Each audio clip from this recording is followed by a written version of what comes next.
Hello, it's Mark again. Uh, this is my second attempt here. I bought a microphone to make these videos and just made about a 20-minute video and realized that I didn't have the microphone the microphone on. So here we go again, trying again. So I am still waiting on the results of my autism assessment. Gonna find out tomorrow. But in the meantime, I wanted to talk about some of the reasons that I decided to seek a diagnosis, some of the reasons that I think that I probably am autistic.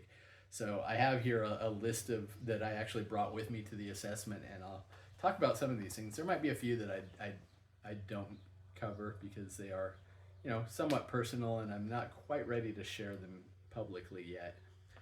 But I guess I'll start with one of the more obvious ones. And that's that people tell me that I take things too literally, and I don't disagree. I absolutely do. In fact, I think a lot of times I think people think I'm just being a smartass. I don't think they realize that really is how I hear things. When you tell me something, I'm not trying to, I'm not making a joke when I respond as if you meant it literally. I am taking it as if you meant it literally.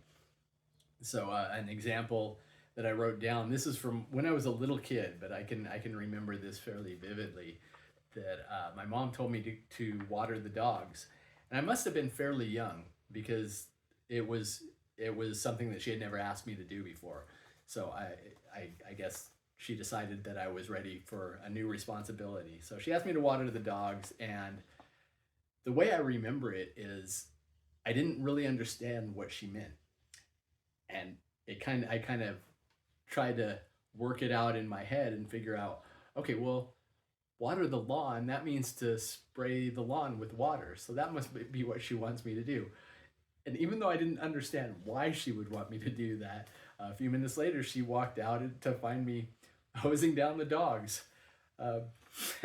So yeah, fairly amusing. But that's just an example of how I take things extremely literally. I also have memories from really, really young. I don't know if that is specifically a trait other autistic people share, but it's definitely true for me. So I thought I would mention it. But one of the most vivid is my second birthday. I remember I was sitting on the couch, and I remember my aunt and uncle coming through the front door, and they had this big stuffed frog in their hands, and they threw it onto the couch next to me and said Flippo, and so that became the name of my stuffed frog. And a couple years later, I remember mentioning that to my mom, that I remembered when my aunt gave me that frog, and she didn't believe me right from the start. But I described it to her, and she just kind of looked at me and just, wow, that was your second birthday. I can't believe you remembered that. And even then, I thought, oh, okay, that's probably kind of unusual to remember something from so young. But I didn't think a whole lot of it until many years later when my brother had his first kid, and when my nephew was 2. It kind of clicked just how young that really is. And so I asked my mom again, are you sure I was 2? So she pulled out an old photograph, and sure enough, on the back of the photo, she had written the date, and it was my second birthday. And looking at the picture, I definitely looked like I was 2 years old. So it was, yeah, that was kind of surprising even to me that I remembered something from so young. There are quite a few others, but that's the most vivid one.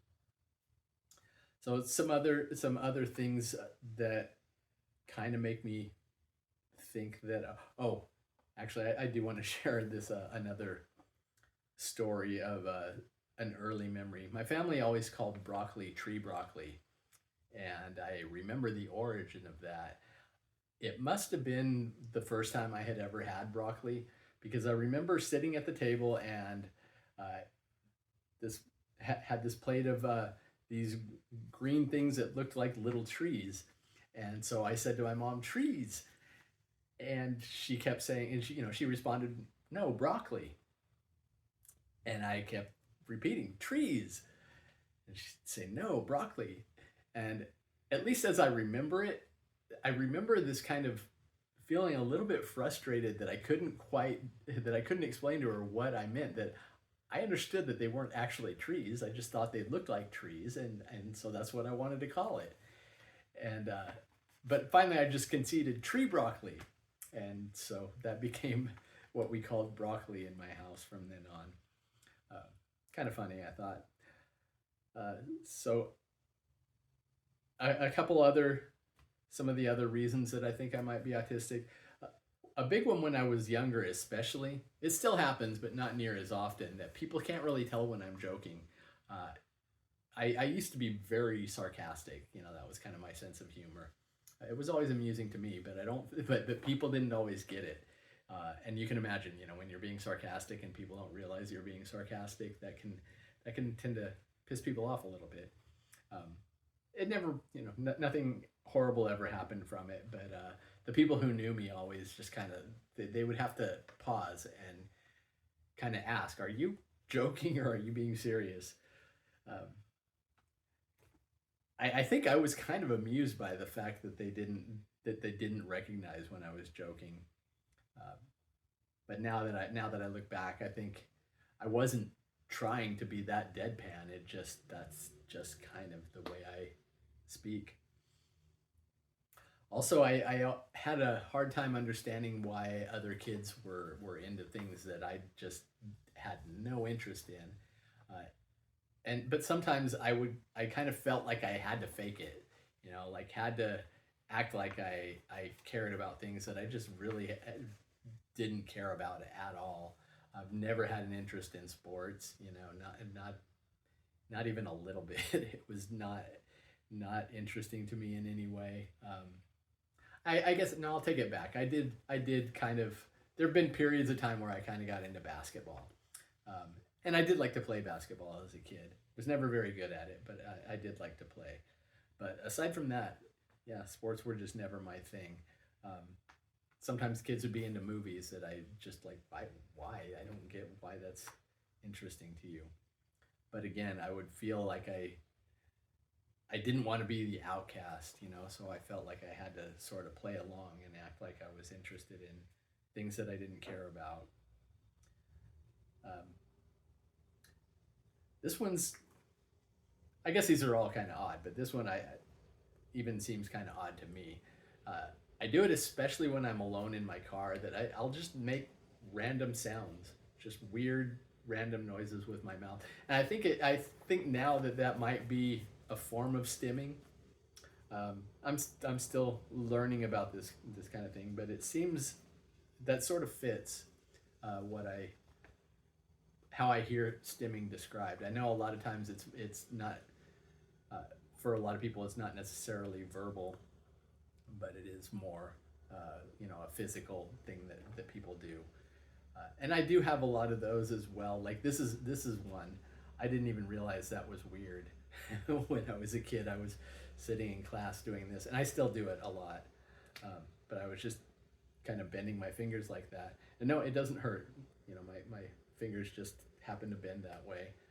But the kids were all kind of fascinated when they saw me doing it, and as I remember it, I guess I kind of thought it was cool that I had this that I was able to do this thing that other kids couldn't do. Um, and now that I'm learning more about it, I never really noticed how often I will do the kind of the very stereotypical hand flap thing, but when I get really excited about something, I absolutely do that, and I'm now noticing myself doing it a lot more. Um, but I think that I do it more when I'm alone. I don't tend to do it in public. I think that's another one of those uh, traits that I have is masking. And as I'm learning about that, uh, yeah, I've absolutely I mask a lot and never really understood what it was that I was kind of hiding. But I always did recognize that I was hiding something about myself, and I always had this sort of background fear that people were going to find me out. People were going to discover that I'm not who I seem to be, or that you know, that I'm this weirdo that I don't show publicly. Um, so it's I'm actually at the point now where it almost feels like I've been doing it for so long that I don't even really know entirely which parts of my personality are authentically me and which ones are part of my mask. Um, but I guess, you know, when it's so deeply ingrained into how I behave, I guess whether or not it was originally, you know, part of my personality, I think it's a lot of the mask has sort of become part of my personality. Um, but I do want to get to a point where I can kind of reveal more of my authentic self. Um, I guess partly just to me, but also to people who know me.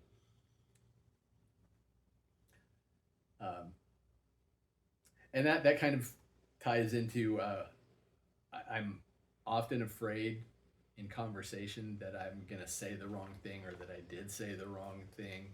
I'll analyze conversations. I mean, sometimes decades after the fact, I can remember conversations I had when I was a kid and, you know, still will play those back and God, why did I say that? Why did I do that? Um, and I know that that's something that's not exclusive to autistic people. I know that people do that. Um,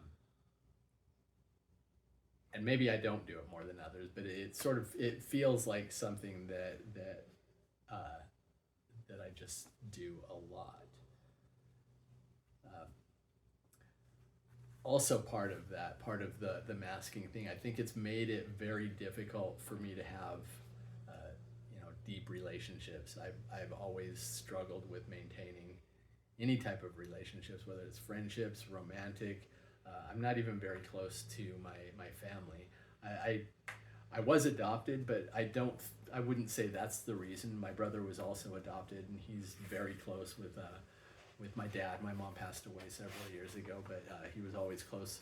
He was always close with my parents, a lot closer with them than I ever was, and it's just difficult for me to really get close to people. And I think a large part of that is that fear that people are gonna figure, you know, they're gonna find me out. They're gonna find out that I'm a weirdo. You know, I shouldn't care, especially with my family, because they're my family. You know, they're gonna love me anyway. Um, but yeah, that's always been a challenge. Romantic relationships, I've had very few, not none. I mean, I have had a couple, but they've never lasted very long. Never much more than a year. I think probably the longest one might have been close to 2 years. I don't really remember the exact timeline, but yeah, it didn't end well. She moved in. Uh, I felt it was too early, and I mean, I have to take most of the blame for that because I told her, you know, you can stay with. She had lost her apartment, and so I told her, you can stay with me while you're looking for a new place. And then she just didn't leave, and I didn't say anything to her. I didn't let her know that I really wasn't ready for her to move in. Um, yeah, so that was a difficult situation, and you know, it didn't, like I say, it didn't end well. But other relationships I've had, that's I've always kind of kept people at a distance. Even, you know, friends, the people that I would consider my closest friends, it's still hard for me to get truly close. I don't see them near as often as I'd like to. Um, and I think that there's a lot of things that I think I do kind of hold back a lot of, you know, who I am. And now that I'm just starting to learn the reasons for this, I'm hoping that I can be a little bit more open and not be so fearful of showing my true self to the people I care about.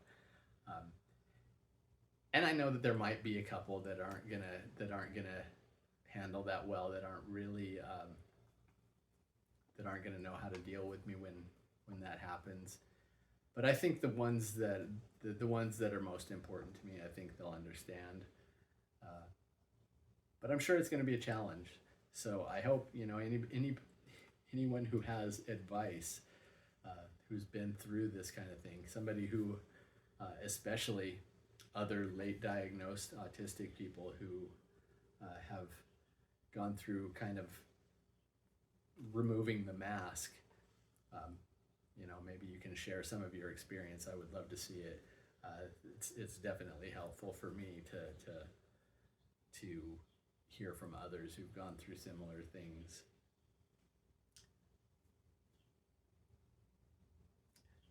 So, of course, one of the really common traits of autistic people is having special interests.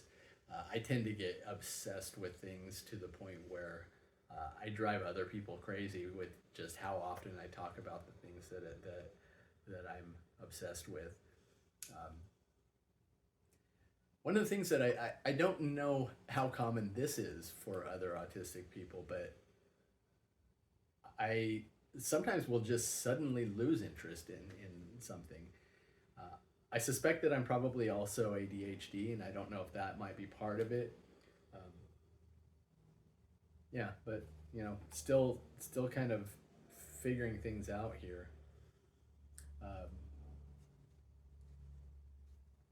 Something that I think is kind of interesting is that when I pick up hobbies, a lot of times I will spend more time learning about the hobby than I do actually participating in it. So I might have a lot of book knowledge on a new hobby that I picked up, but not necessarily a lot of practical experience. So I can tell you how to do something even though I've never done it myself, and that sometimes leads to a bit of frustration as well, because I know exactly how I'm supposed to do whatever the thing is, whatever this new hobby is that I picked up. I can tell you exactly how to do it, and then I go to do it, and it's of course it's not as easy as it seems in my head, and sometimes that leads to me just giving up on that hobby. A lot of times, though, I'll kind of push through it because I'm interested in it enough that I'll figure it out, and then I just understand that yeah, I've just got to do this a few times before I finally get the hang of it, and it'll get easier. But yeah, the way that I spend so much time learning about it compared to actually doing it, I think is kind of interesting. Something I may be a little less amusing is that I tend to have a hard time finishing things. I don't know if that is specifically a trait of autism, or if that's more of an ADHD kind of thing. But I have been learning a little bit about, I guess, what's called autistic burnout, and I kind of think that is what tends to happen. When I don't finish something that I've started. It always starts off as it's something that I'm sure that I can do. It's not that it's more difficult than I expected, or rarely it's more that I just kind of get to a point where I just feel overwhelmed, and I've never really been able to describe it. I've worked with therapists, and when I've tried to explain to therapists what goes through my head, I mean, it literally feels like I just can't. Even though I have the intellectual capacity to do it, I have the physical ability to do it.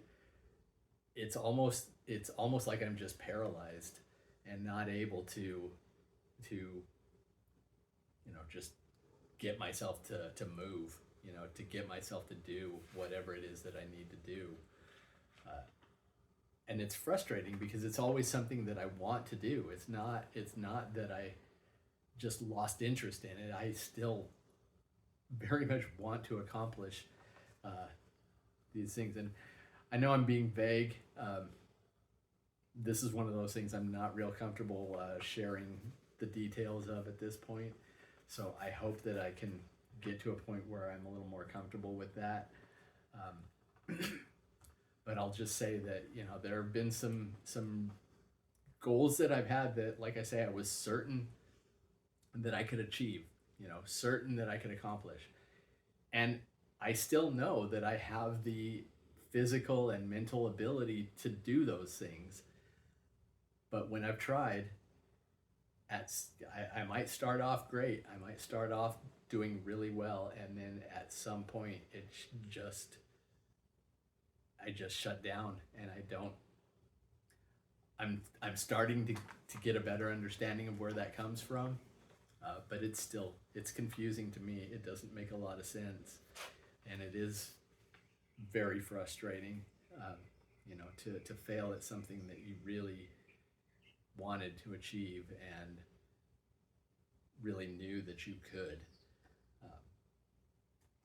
But then when it comes right down to it, it just doesn't happen. It just doesn't work out that way. So, and along with that, you know, talking about autistic burnout, so I've had a lot of what looked like depression, and when I've described it to therapists, you know, it sounds like depression, and I get why it sounds like depression, because you know, everything I describe, the inability to move forward, the you know, it seems like I just don't have interest. It's not that I don't have an interest in the things anymore. It's that I just feel like I can't do them, even though I want to. Until I learned about autistic burnout, it made no sense at all, and I'm kind of surprised that the therapists I've talked with about it had never picked up on it. But I sort of just accepted that I must just not be recognizing my own symptoms of depression, because it does sound like depression. And I think it does sometimes lead to depression, because I failed at something I really, really wanted to do, you know, and sometimes it's also during that burnout, I feel like I neglect important obligations, things that need to be done. And so I think just the guilt I feel over that can absolutely lead to depression. But it doesn't start out it doesn't feel sad. It just feels like it's, again, more of like a paralysis almost. Yeah, so that's all I'll say about that at this point. Something else that I do is I do things very methodically, and when I decide that there's a right way to do something, it's really difficult to get me to change, to do it differently. And I don't even necessarily, it doesn't always come from anything specific. However I decided is the right way to do something. Sometimes it is because I've read that this is the best way to do whatever, make coffee, you know, or whatever. That's another one of my special interests, by the way, is coffee. I'm obsessed with coffee, espresso, anything about coffee. I roast my own coffee. But when I learn a process, like the way I make pour over coffee, I have to follow a very specific routine. There's probably, I mean, I'm sure there are other ways to do it that will make coffee that's just as tasty, but for whatever reason, once I decide a right way to do something, it's hard to get me to change. And if I do change, there's usually something that caused that, and whatever new way I decide to start doing it, that becomes just as rigid as the old way. And then, you know, something has to happen to get me to change from there. Another less pleasant one that makes me think that I'm probably autistic is I think what people describe as meltdowns, uh, when I get frustrated, and this it happens a lot less often in public. I tend to be pretty good at controlling this when I'm in a public setting. I think that's probably a little bit of masking, but in this case, it's a good thing because the way I lose control in private when I'm frustrated is not something I would ever want to do in public. It's not something I would ever want other people to see. Um, and unfortunately, it has happened on occasion. It's hugely when things just get extremely overwhelming. I've had a couple times where I've just completely lost control. Never violent. I don't want to give the wrong impression there. I've never hit anyone or hurt anyone. I've hit things a lot of times. I've broken things. I definitely scream a lot, throw things, and it seems like a kid having a tantrum. So you can imagine, especially if you're not somebody who has ever gone through this, you can imagine how shameful that feels. It's not a great thing. So I really hope that I can learn to better deal with frustration, and find better outlets to just release that energy. But I'm glad that I'm kind of learning where it comes from, or at least where I'm fairly certain that it comes from. At this point, I don't have a lot of doubt, of what the results are going to be tomorrow. I'll actually be pretty shocked if if I'm not autistic, and maybe a little bit upset because then I really have to start looking at where does this stuff come from? Because if it's not autism, then there's something something else I need to deal with. But an example of this one's kind of a milder example, but I mentioned that I like food and cooking. I also like to bake, and I was following a recipe. I think it was for brownies, and the recipe called for a cup of chocolate, and that threw me into I just could not understand, why would you measure chocolate by volume? It should be measured by weight. I know how silly that sounds. It's pretty obvious that it meant chocolate chips, even though it didn't say that in the recipe, but I was angry. And I knew that it meant chocolate chips, and I had chocolate chips in my pantry. So it would have been easy to just say, okay, that's silly, but I can measure out a cup of chocolate chips, and if I really need to, I can weigh the chocolate chips and then make a note so that in the future I can use it. I can do this by weight. But instead I just got angry, started screaming. Like I said, this was a milder version of some of these meltdowns that I've had. I don't think I threw anything or did anything too horribly. I didn't break anything. Didn't hurt myself. I didn't hit the wall or anything like that. But I did get really angry and ended up going online looking for a different recipe. So I found a solution, I guess. But yeah, this isn't something I'm laughing about it because in retrospect it is kind of funny. But as it's happening, it's definitely not funny and not something I'm proud of. So anyway, I think there's a few more that I could talk about, but those are some of the big reasons that I think that I'm probably autistic. The reasons that I decided to seek a diagnosis, and like I say, the reasons that I'm fairly certain of what the results are going to be. So I'm looking forward to tomorrow when I find out for certain, and when I'm assuming that I'll get an official diagnosis and know that I am autistic. So you can expect that that'll be my next video talking about the results of of my assessment. But in the meantime, if you watched this entire video, thank you. I know as I've gone on for a long time, I've rambled quite a bit. So thank you for watching if you did. And if if you've had similar experience, please share in the comments any thoughts you have.